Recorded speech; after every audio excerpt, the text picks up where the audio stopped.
오늘 성경 본문 말씀은 원죄에 대한 이야기입니다. 최초의 인간 아담 또 그의 부인 하와, 이들이 하나님이 먹지 말라는 선악과를 따먹게 됨으로 인하여 죄를 지었다. 이게 모든 인류의 근본적인 죄, 가장 뿌리가 되는 죄, 소위 말해서 원죄라는 겁니다. 그래서 하나님을 떠나게 되어서 우리의 영혼은 죽게 되었다. 육신은 살아있지만 영혼은 죽게 되었다. 그렇게 성경은 말씀하고 있습니다. 그래서 아담 이후의 모든 인간은 원죄 때문에 죄를 갖고 태어난다 라고 우리가 믿고 있습니다. 내가 누구냐? 왜 우리가 이렇게 불행하게 사느냐? 인생을 살다 보면 도대체 나는 누구인지 모를 때가 많습니다. 그때 그 원인과 이유를 알게 되면 자신의 처한 상황을 더 정확하게 볼 수 있습니다. 이런 이야기가 있죠. 어떤 나그네 양반 같아요. 조선시대 같은데 나그네하고 중이 같은 주막에 들게 되었습니다. 그래서 한 방을 자게 되는데 중이 자다 보니까 무슨 이유인지 모르지만 일어나서 그 양반 나그네의 머리를 빡빡빡빡 깎아놨어요. 그리고는 호련히 떠나버리고 말았습니다. 아침쯤 되니까 이 나그네 양반이 시원한 느낌이 들어서 일어나 봤습니다. 그런데 옆에 있는 중이 안 보이는 겁니다. 그래서 도대체 중이 어디 갔지 이렇게 생각을 하는데 머리를 이렇게 만져보니까 팍팍 미어 있는 거예요. 그러니까 이 나그네 양반이 무슨 말을 하냐면 중은 여기 있는데, 머리를 만져보니까 중은 여기 있는데 도대체 나는 어디 갔을까? 머리를 만져보니까 중은 자기 머리, 자기가 중인데 그러면 어젯밤에 잤던 나 자신은 어디 갔을까? 인간의 실존에 대한 이야기, 당신은 중입니까? 아니면 나그네 양반입니까? 자기 자신의 처한 형편, 그것을 알게 되면 우리는 인생을 조금 더 효율적으로, 세상말로 얘기하면 성공적으로 행복하게 살 수 있다. 요새 메르스가 유행이지 않습니까? 텔레비전 틀면 신문을 열면 다 타이틀 기사로 메르스 이야기입니다. 그 최초 환자, 1번 환자, 번호로 불리잖아요. 1번 몇 번. 그 1번 환자를 진료한 의사가 이 환자하고 친했다는 거예요. 그래서 중동에서 온 건 알았지만 메르스에 대한 사전 지식이 없었나 봐요. 그래서 진료를 하고 다른 환자를 진료하는 게 문제가 된 거죠. 이 의사가 그 메르스에 대한 정확한 지식이 있었다면 아마 이렇게 번지질 않았을 겁니다. 또 메르스가 얼마나 전염성이 무서운지 알았다면 그 병실에 그렇게 여러 환자들과 같이 있지도 않았을 것입니다. 그러면 전염을 막을 수 있겠죠. 더 어처구니 없는 것은 응급실에 가서 응급 처리를 하는데 다른 환자들하고 섞어 놓는 바람에 지금 병원 전염이 심각하다고, 한국에서는 병원 전염만 돼 있다고 그렇게 얘기하지 않습니까? 메르스라는 질병에 대한 분명한 지식이 있었다면 지금처럼 어려움을 당하지 않았을 텐데, 물론 메르스가 그렇게 큰 무서운 병은 아니다, 독감 정도다 그렇게 이야기하지만 난리가 사실이잖아요. 감기 걸려서 몸 아프면 괴롭잖아요. 안 걸리는 게 나은 거고 예방하는 게 나은 거고, 그래서 김해 사람들은 아직 마스크 착용이나 손 이렇게 닦고 예배당 들어오면서 손 닦고 이런 마스크 벗는 사람 없는 것 같은데, 준비하는 게 좋죠. 자, 내가 누구냐? 세 가지 측면에서 얘기할 수 있습니다. 내가 생각하는 나, 그 다음에 남이 나를 이야기해 주는 나. 성경에서 제일 중요한 것은 하나님이 나를 뭐라고 하시느냐. 결정적인 나에 대한 증명은 하나님이 내게 말하는 것. 내 자신이 나를 생각하는 건 주관적이에요. 남이 나에게 하는 말을 너무 듣게 되면 인생을 소극적으로 살게 돼요. 뭐래도 남의 눈치 보이고 남의 말 안 들으면 가슴 아플까 생각하고 그런 경향이 많습니다. 그러나 하나님의 말씀을 들으면, 네가 누구냐 이 말씀을 들으면 담대할 수 있어요. 내가 누구인지. 에레미야 선지자는 눈물의 선지자, 나는 하나님의 종이 아닙니다, 자격도 없습니다 그랬지만 에레미야를 쓰셨어요. 모세도 마찬가지고 나는 이스라엘 이끌 힘이 없습니다, 실력이 없습니다, 자격이 안 됩니다 하는데 하나님이 쓰셨어요. 왜냐하면 하나님이 판단하셨기 때문에. 그러니까 가장 정확하게 아는 것은 하나님께서 나를 어떻게 말하시느냐, 그게 중요한 거예요. 하나님이 나를 어떻게 말하시느냐. 좀 오래된 이야기인데 삼남년의 감리교 축제 중에는 노회장, 총회장 개념의 감독이 있어요. 연회 감독님. 석증복 목사님이 오래전에 저희 집에 전화를 해서 저를 찾는데 아들이 받았습니다. 그때 짱구 영화, 만화 영화 유행할 때인데 이 아이가 하는 말이, 어른이 아버지 찾아서 아버지 바꾸라 했더니 정체가 뭐냐? 정체를 밝혀라. 그랬다는 거예요. 나중에 송 목사님 얘기를 하시던데, 김 목사들 특이하더라. 어른이 전화했으면 바꾸면 되는데 아버지 안 바꾸고 정체를 밝혀라. 그랬다는 거예요. 정체 밝히면 되죠. 그렇잖아요. 내가 목사인데 아버지하고 통화 좀 해야 되겠다. 통화를 못했습니다. 내 자신이 누구냐? 하나님이 나를 판단하시는 것은 영적 현주소라고 얘기할 수 있습니다. 가장 복음적인 것, 나는 예수 그리스도를 믿고 구주로 믿고 구원받은 하나님의 자녀다. 이게 영적 현주소예요. 조용히 목사님 젊었을 때는 그 영적 현주소를 뭐라고 얘기하냐면, 우리식으로 얘기하면 경상남도 김해시 내동 110-2번지가 나의 영적 현주소입니다. 나의 주소지입니다.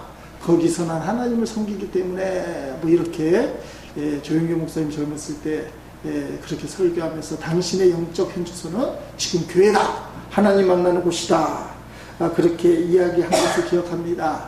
자, 우리의 정체성, 내가 누구냐? 복음적으로 얘기하면 예수 그리스도를 구주로 영접하고 주님만 바라보고 주님을 닮아가는 성도.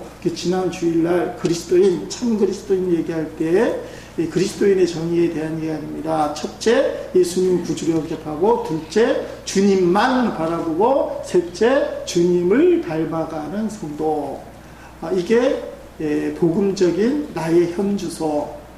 그렇게 돼야 됩니다.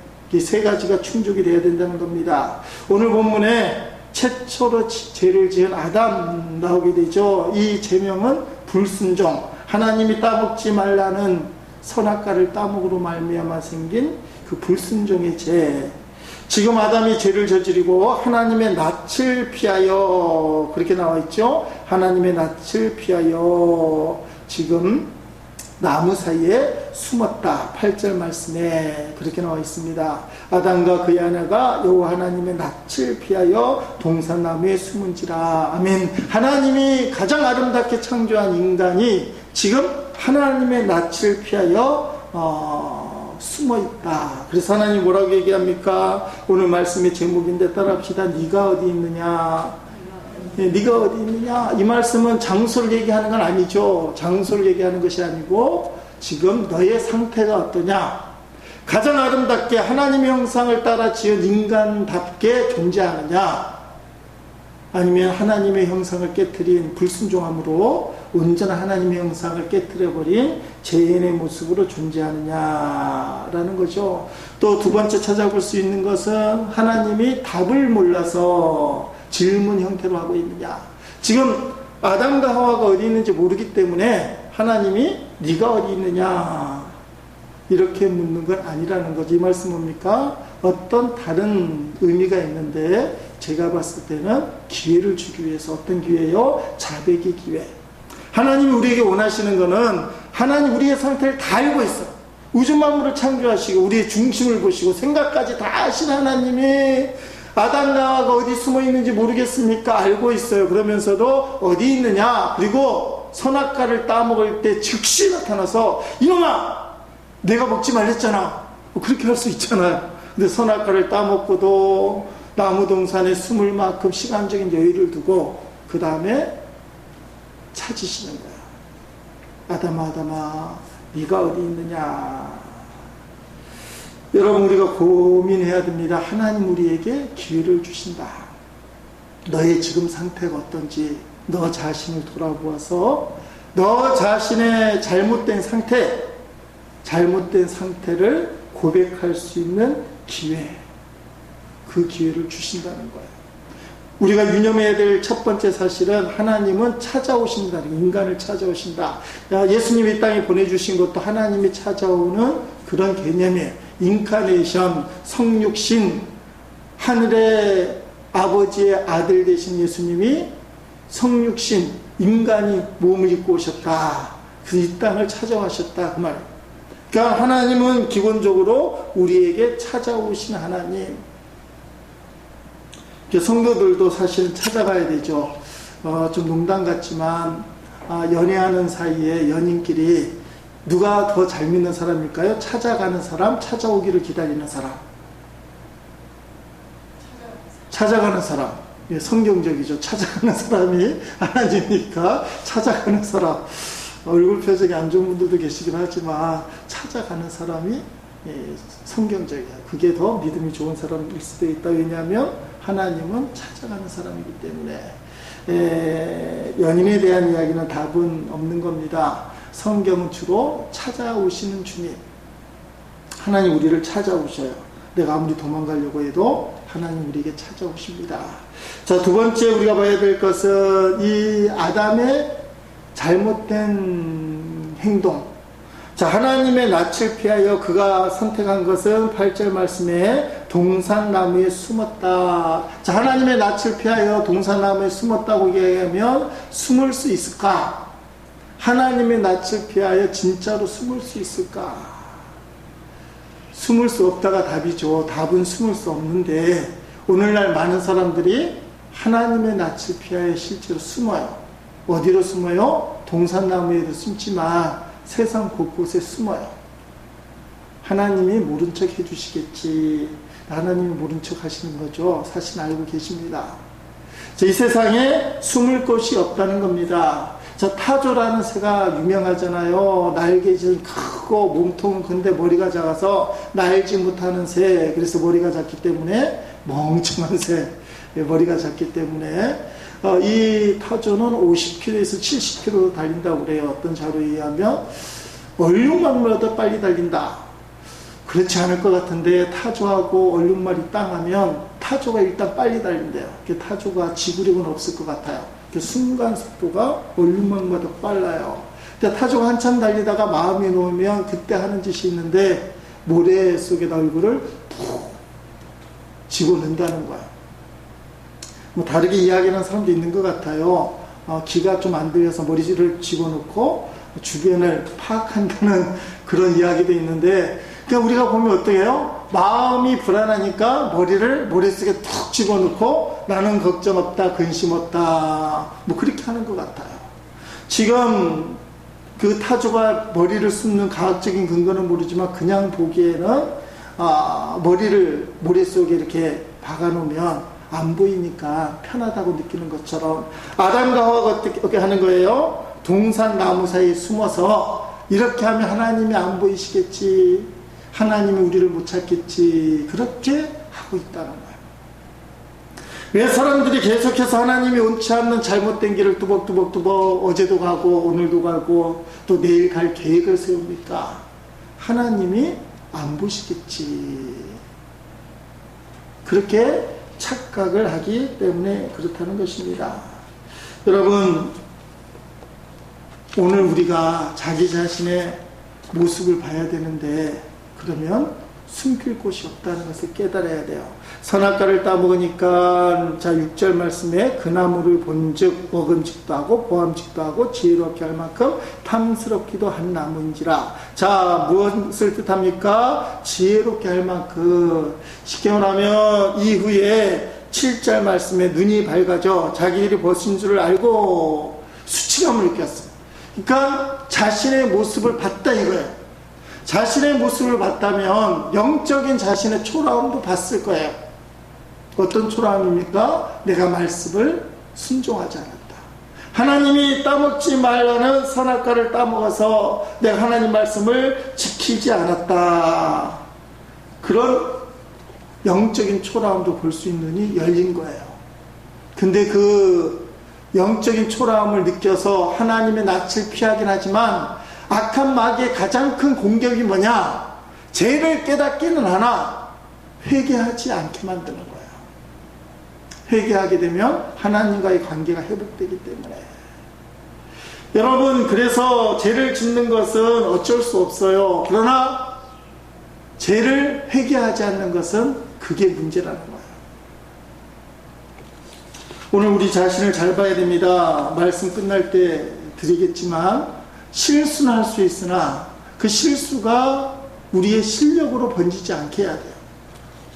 살면서 실수 안 할 사람이 어디 있습니까? 아무리 유명한 믿음의 사람도 실수하게 돼 있어요. 근데 그 실수 때문에 하나님의 축복을 차버리나 인생의 실력이 되어버리나 초라한 삶을 살아서는 안 된다라는 것입니다. 하나님은 지금 오늘 유명한 이 에덴 동산의 사건을 통해서 그 기회를 주시는 거예요. 회개의 기회.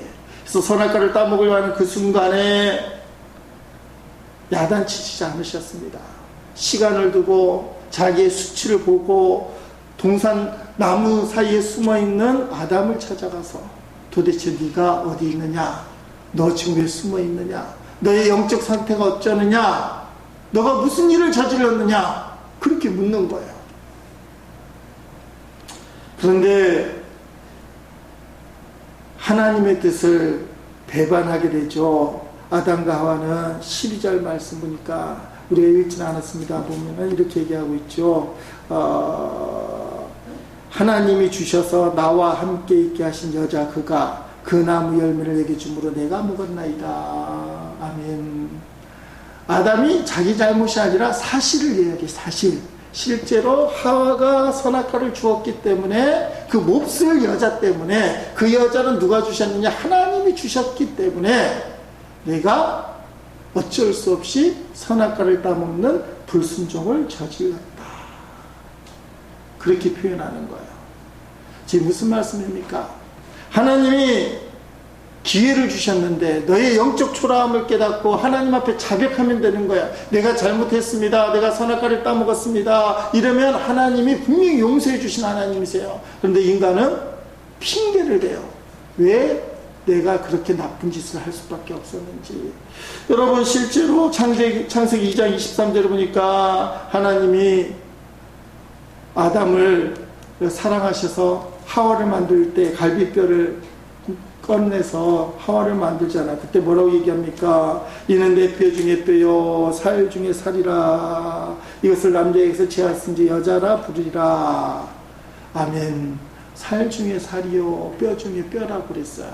그런데 이 귀한, 정말 하나님 주셔 너무 귀한 살 중에 살이요 뼈 중에 뼈라는 겁니까? 내 몸 중에 제일 좋은 몸, 내 몸보다 더 귀한 몸, 그게 하와였는데 3장 12절에 가니까 하나님이 주셔서 나와 함께 한 그 여자 때문에 죄를 졌다, 이렇게 표현을 하는 것을 보게 됩니다. 여러분, 이런 유머가 있습니다. 아담에게 하와를 만들어주니까 너무 이쁜 거야. 결혼할 때는 다 이쁘잖아요. 너무 이쁜 거야. 그래서 하나님 앞에 아담이 감사해서, 하나님 너무너무 감사합니다. 이렇게 이쁜 여자를 저에게 주시니 너무 감사합니다. 어쩌다 이렇게 이쁜 여자를 주셨습니까? 이때 하나님이, 야 아담아, 이쁜 여자를 줘야 네가 그래도 평생 데리고 살지 않겠니? 그러는 거야. 그래서 이쁜 여자를 줬다고. 그랬더니 결혼하고 나니까 단점이 보입니다. 결혼 전에는 단점을 찾아서 찾아도 단점을 극복할 수 있으면 결혼하고, 결혼한 다음에는 장점만 봐야 돼요. 단점은 눈 감고, 사는 건 거꾸로 돼요. 한눈에 반해서 결혼 전에는 장점만 보이고, 결혼한 다음에는 이제 단점만 보이는 게 문제죠. 아담이 하나님을 찾아가서 투덜거립니다. 하나님, 이쁘긴 한데 살다 보니까 이 여자가 뱅한 게 좀 정신이 없습니다.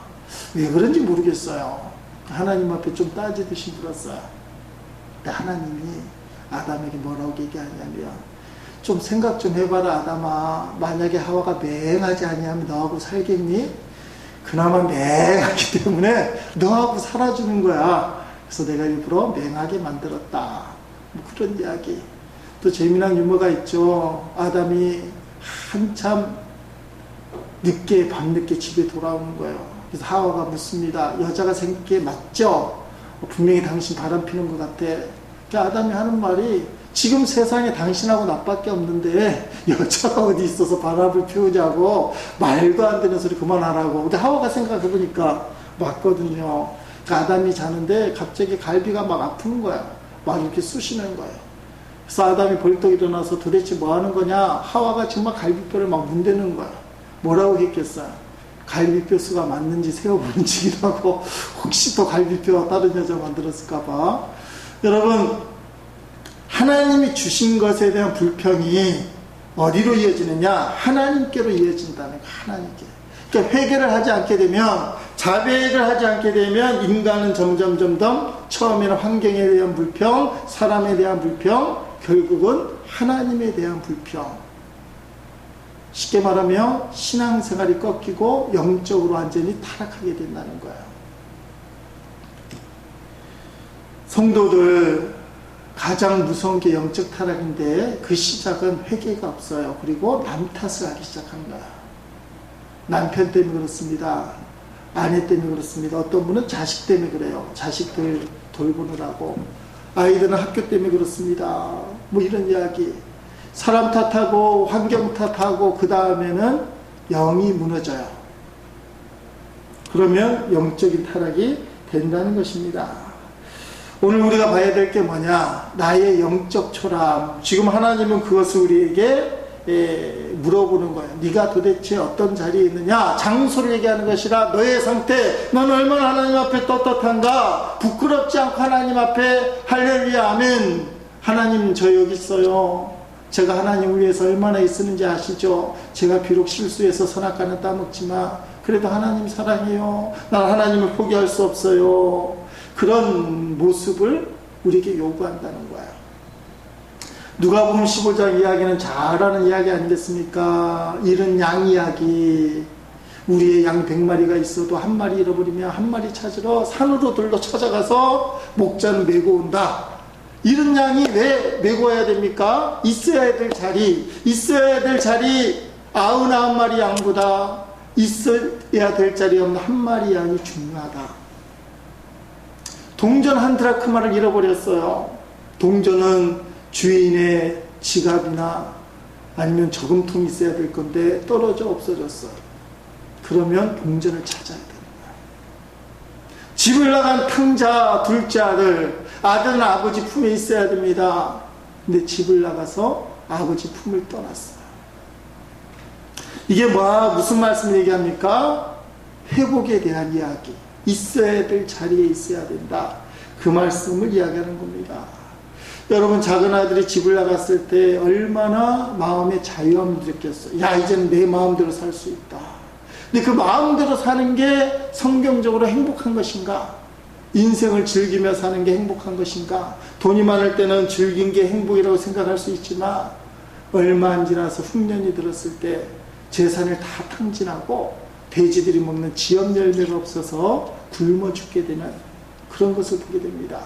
성경은 뭐라고 얘기합니까? 하나님 아버지 품을 떠나는 것, 곧 불순종해서 선악과를 따먹어 아버지 품을 떠나는 것은 영적인 사망이라. 반드시 너가 죽으리라. 죽게 된다는 거예요. 죽게. 이런 이야기를 할 수 있죠. 하늘을 날아가는 연이 있습니다. 연이 하늘을 신나게 점점 높이 나는데 연의 한계를 딱 느꼈어요. 저 밑에서 연을 날리는 소년이 더 이상 못 날게 하는 것이 하나 딱 있는데 배꼽에 있는 연줄이에요. 이 배꼽에서부터 연줄이 저 밑에 연결되어 있는데 자기는 저 높은 하늘에 가서 그 털씨 같은 구름도 더 만져보고 어떻게 보면 더 높이 날아가서 별, 밤중에 보이는 별도 만나보고 동화 속에 나와 있는 먼 나라의 왕자와 공주들 만나보고 세계를 떠돌아다니고 싶어요. 만약에 그 연이 생각을 합니다. 야, 이 연줄만 잘라버리면 나는 자유로울 수 있다. 그래서 연줄을 탁 하고 잘랐어요. 당장은 자유롭게 연이 더 높이 날아가는 것처럼 바람에 의해서 날아가는 것처럼 보이지만 중심을 잃어버려요. 그리고는 땅으로 지그재그로 떨어질 수밖에 없어요. 좀 정신없는 사람 그렇게 얘기해요. 지그재그 떨어지는 것도 참 스릴 있겠다. 그러다가 이 연이 대나무 밭에 콱 박히는 거예요.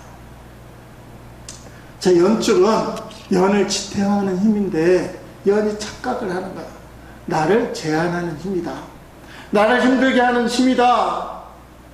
아버지가 나를 지탱하는 힘인데 아버지가 나를 제한하는 힘이다. 아버지 품에 있는 한 나는 행복하지 않다.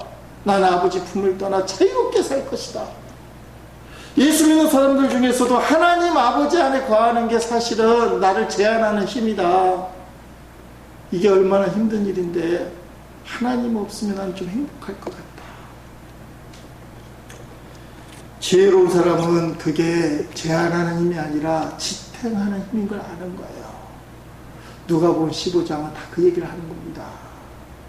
양이 혼자 떨어져 있으면 그 양은 살 수 없어요. 목자가 데리고 있어야만 돼요. 드라크마가 그 밑에 안 보이는 곳에 박혀 있으면 가치가 없어지는 거예요. 자, 한 드라크마 찾으고는 온 동네 사람을 잔치를 했으니 주인은 손해본 거예요. 찾느라 수고했지, 잔치하느라 돈 들지. 그런데 드라크마의 가치가 빛나는 거예요. 둘째 아들은 집을 나가 자유를 얻은 것이 아니라 그거야말로 방탕함이에요. 방종이에요. 결국은 아버지한테 있는 것이 그게 자신이 근거라는 거예요. 지탱하는 힘. 오늘 본문에 아담과 하와의 온죄에 대한 이야기인데 인간의 근거가 뭐냐? 인간을 지탱하는 힘이 뭐냐? 그것은 하나님 아버지 품에 거하는 거. 하나님 말씀에 순종하는 것이다. 그렇게 결론 지을 수 있습니다. 자, 오늘 본문에도 말씀합니다. 이제 본문에 대한 적용 유추 말씀인데 아담이 하나님 앞에 원망하지 않고 오늘 말씀처럼 한 번도 자백을 하지 않았는데 만약에 아담이 하나님 앞에 내가 잘못했습니다. 하나님이 따먹지 말라는 선악과를 따먹었습니다. 하나님, 그 다음 이어지는 말이 뭐겠어요? 저는 죄인입니다. 저를 용서해 주십시오. 그러면 하나님 아버지가 이놈아 하지 말란 짓을 했으니 너는 응분의 대가를 받아야 된다. 이 죽일 놈 그렇게는 안 했다는 것이죠. 자, 여기서 중요한 게 있습니다. 신앙생활은 하나님 아버지를 믿는 건데 신앙이 민감할수록 깊다는 표현은 안 맞는 것 같고요. 민감할수록 예수를 믿은 초보자든 예수를 십순을 믿은 목사든 하나님 앞에 민감할수록 깨닫는 것은 자신의 영적 초라함, 다른 말로 얘기하면 질성이에요. 내가 얼마나 하나님 품을 떠나 숨으려고 하는 인생인지, 내가 얼마나 하나님 앞에 죄를 지었게여서 동산나무 사이에 숨으려고 하는 자인지. 하나님 그때 네가 어디 있냐 할 때 주님 내가 죄인입니다. 사도 바울이 그러잖아요. 나는 죄인 중에 괴수라.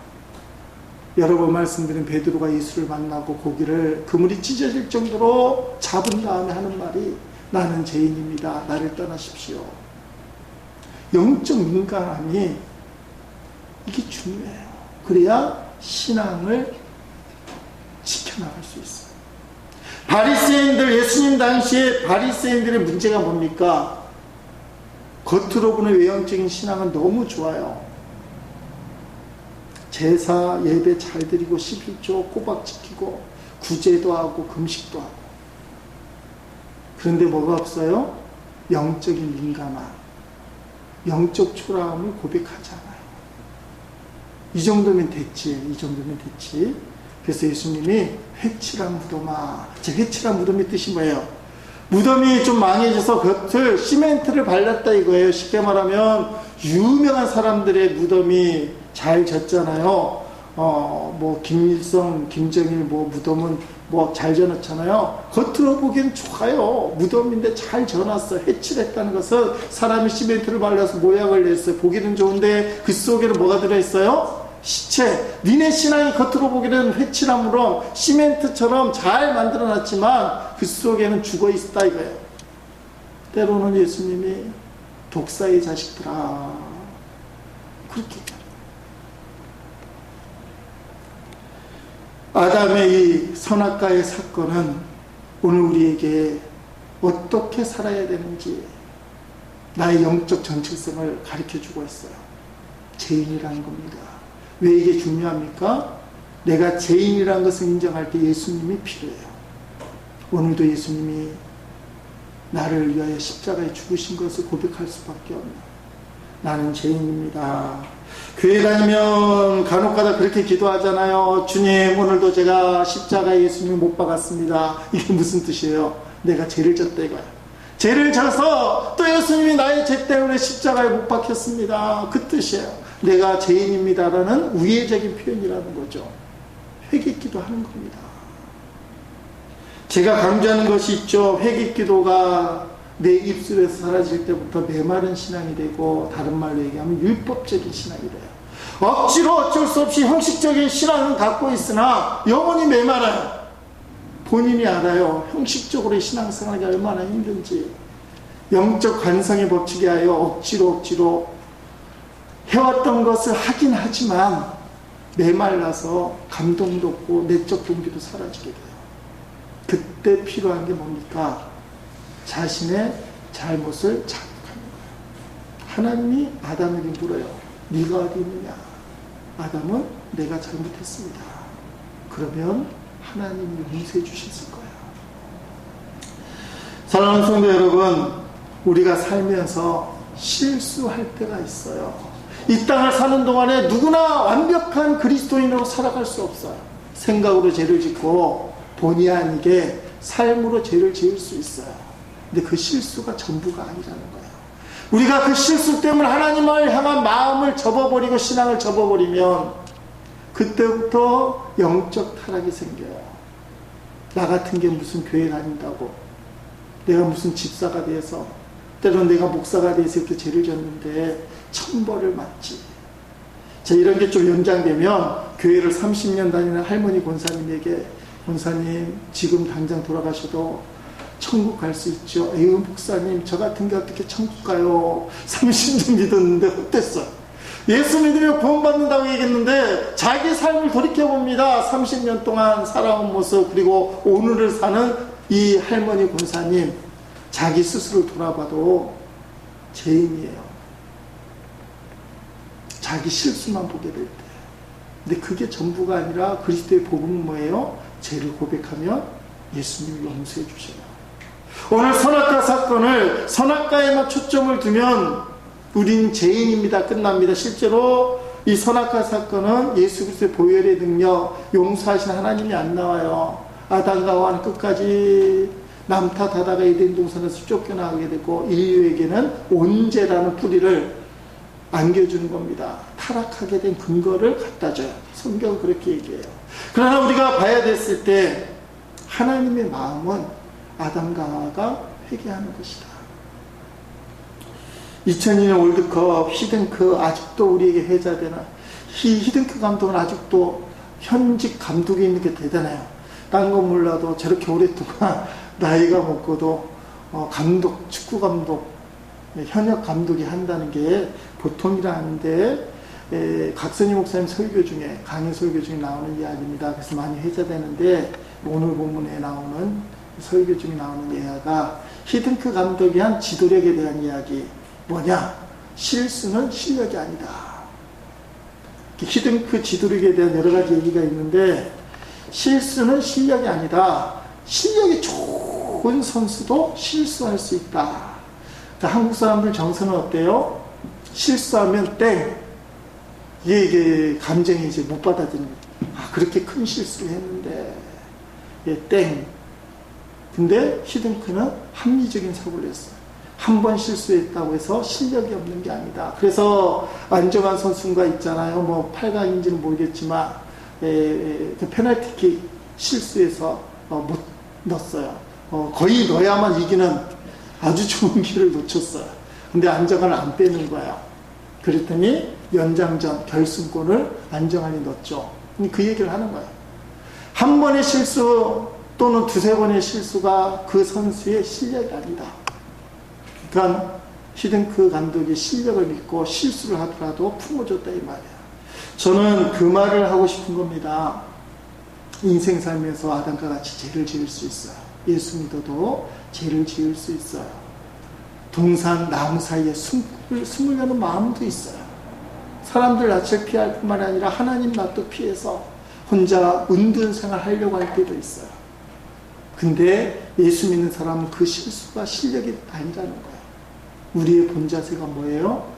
하나님이 사랑하는 자녀. 예수 그리스도께서 피값 주고 산 하나님의 아들, 딸. 네가 비록 실수했어도 지금 필요한 게 뭐냐? 아담에게 지금 필요한 게 뭐냐? 자신의 죄를 자백하고 용서를 구하는 거예요. 그래서 하나님과의 관계를 회복하는 것. 그것이 하나님이 네가 어디 있느냐 물어보시는 목적이라는 것입니다. 그걸 깨닫는 순간에 인생의 정체성, 내가 왜 이런 처지에 놓여 있는가를 더 정확하게 알 수 있어요. 사람들이 평가하는 거 말고, 내가 주관적으로 왜 이렇게 됐는지 따지는 거 말고, 하나님의 입장에서 네가 어디에 있느냐에 대한 대답. 주님, 제가 잘못했습니다. 제가 실수했습니다. 저를 용서해 주십시오. 그렇게 나가면 우리는 우리를 새롭게 하시는 하나님을 경험할 수 있다. 오늘 창세기 3장 아주 중요한 말씀이죠. 선악과 이야기, 온제 이야기. 이 말씀 속에 담겨있는 하나님의 깊은 사랑의 마음, 네가 도대체 어디 있느냐, 무슨 짓을 했느냐, 자백을 원하시고 그 자백을 통하여 용서하기를 원하시는 하나님 아버지. 누가복음 15장에 집을 나간 탕자가 모든 것을 포기하고 나는 집에 들어가서 아들이 아니라 품꾼으로 쓰임받기를 원한다. 왜냐하면 거기는 먹을 것이 많기 때문에, 굶주리지는 않기 때문에. 그가 돌아올 때 아버지가 먼저 발견해요. 상가가 먼데 아버지가 달려가서 얼싸안고 입을 맞추고 가락지를 끼우고 그 다음에 신발을 신히고 목욕을 시키고 새 옷을 입히고 하나님의 아들인 것을 확인시켜주는 거예요. 핵심은 뭡니까? 선악과가 문제가 아니라 이 선악과가 원죄가 된 이유는 네가 어디 있느냐는 하나님의 질문에 회피했다는 거예요. 내가 잘못했습니다. 고백을 안 했다는 거예요. 하나님은 고백하기를 원하셨어요. 그래서 선악과 따먹을 때 즉시 야단치지 않으셨고 자신을 생각할 수 있는 시간적인 여유를 주셨고 그 다음에 낯을 피하여 동산나무에 숨은 아담을 찾아오셔서 아담아, 네가 어디 있느냐? 너의 영적 상태가 어떠냐? 아담은 죄를 자백하지 않았습니다. 영적 초라함을 끝까지 숨기려고 했어요. 오늘 저와 여러분은 네가 어디 있느냐 물으시는 하나님의 음성에 제가 이런 모습이 되었습니다. 제가 원하지 않는 이런 일들을 하게 되었습니다. 주님 용서해 주옵소서. 오늘 나는 죄인입니다. 주님의 십자가의 사랑과 은혜가 필요합니다. 이렇게 고백만 하면 우리를 새롭게 하신 하나님의 은혜, 그 하나님의 사랑을 경험할 줄 믿습니다. 하나님 앞에 우리 자신의 영적 초라함을 드러내는 그것을 두려워하지 말고 하나님 앞에 자신의 모습을 드러내면 우리를 품어주신 그 하나님 확신하시기를 주님의 이름으로